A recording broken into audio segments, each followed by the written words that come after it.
to be in this room, in this theater with so many amazing tappers on screen and off.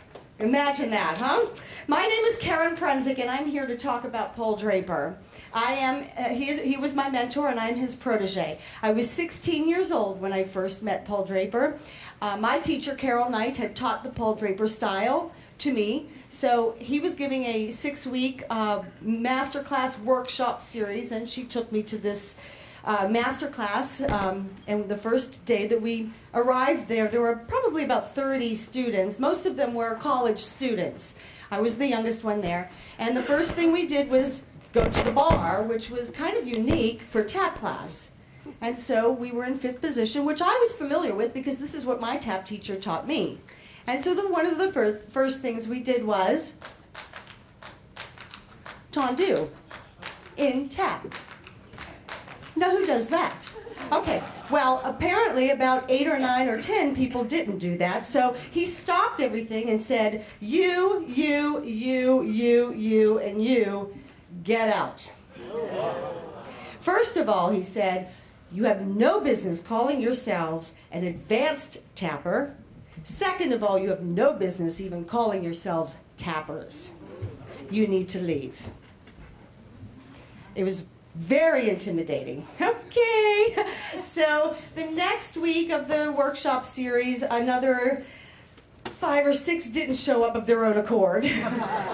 And this continued every week for the next couple of weeks until finally there were 2 weeks left, and it was only my teacher and I left. The last week, she said, honey, I can't go with you. I have to start my studio, and you're going to have to go by yourself.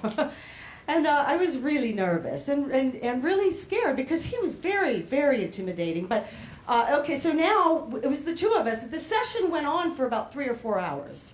We just tapped and tapped and tapped.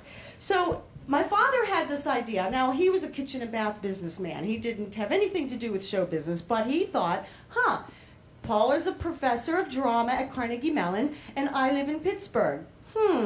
Maybe it would be a good idea for Paul to teach Karen. So we went to lunch together, and he proposed this idea to Paul. And Paul said, absolutely not, Walt. I don't teach tap to anybody, and I'm not going to.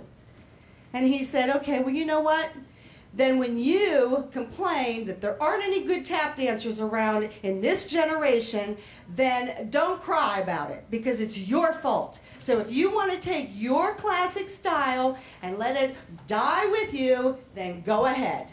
Because you have the opportunity to take this girl, give her your work, and pass it on. And shame on you if you don't do it. I just went, I was waiting for Paul to take his glass of wine and throw it in my dad's face. And he sat there, and he turned to me and he said, when do you want to start?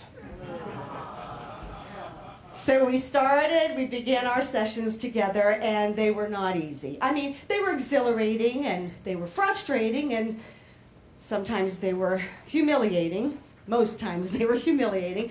And I would, sometimes I would leave there feeling like I was the greatest tapper in the world, but most times I would leave there with tears in my eyes, and I would throw my tap shoes away when I got home and say, that's it, I'm not good enough, and I'm not gonna do this. But an hour later, I'd dig them out of the trash, and I'd go down in my basement, and I would practice that step that he said I would never be able to do because it's a man's step. And always, I would go back with precision and perfection. And always, he would find something wrong with it. And never would he say, I was good. Until 3 years later, when he was determined to show me a step that I could not do. So he dug deep down inside, and he went back to his concert years, and he thought of something. Although it was a long time ago, so it took him a while to figure it out, like 10 minutes. Okay, so while he was figuring this out, I stood in the back, and I pretended as though I was looking out the window, and la-da-da-da-da-da-da. And I watched him figure it out. And it started over here. And it was one of these really intricate things, and it went all the way over here, and then it went all the way over here, like it, blah, blah, blah, blah. Oh, darn, bad. Now I'm watching. Okay, he finally gets it. All right, girl. All right. Now, Paul was not a teacher of tap. He didn't teach you. He showed you. And he showed you once. Sometimes he might show you twice if he was in a good mood, but most times he only showed you once. Well, this step, he showed me one time. And I said, well, I had to play along because I already knew it. Can you show me one more time? He said, oh, Karen, come on.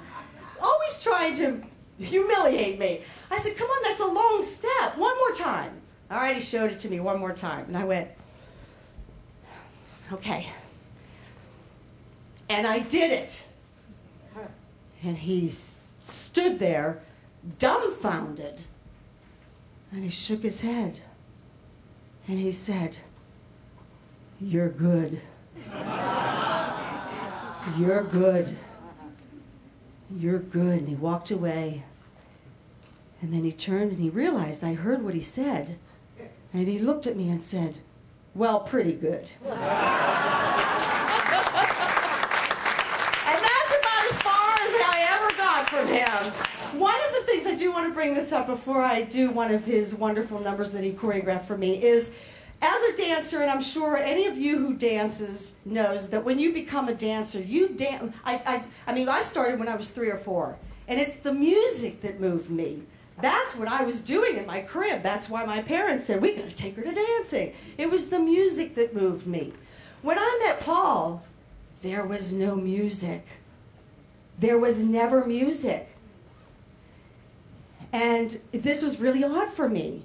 But what he wanted me to learn was, it's not the music that moves you. You are the music.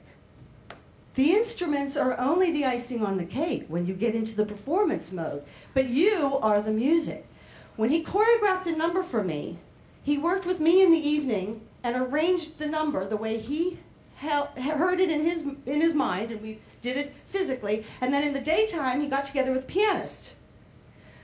When the number was completed, he brought the pianist in, and he pointed to the pianist and said, play. And he pointed to me and said, dance. And it went together. And it would be the first time I would ever hear it with music.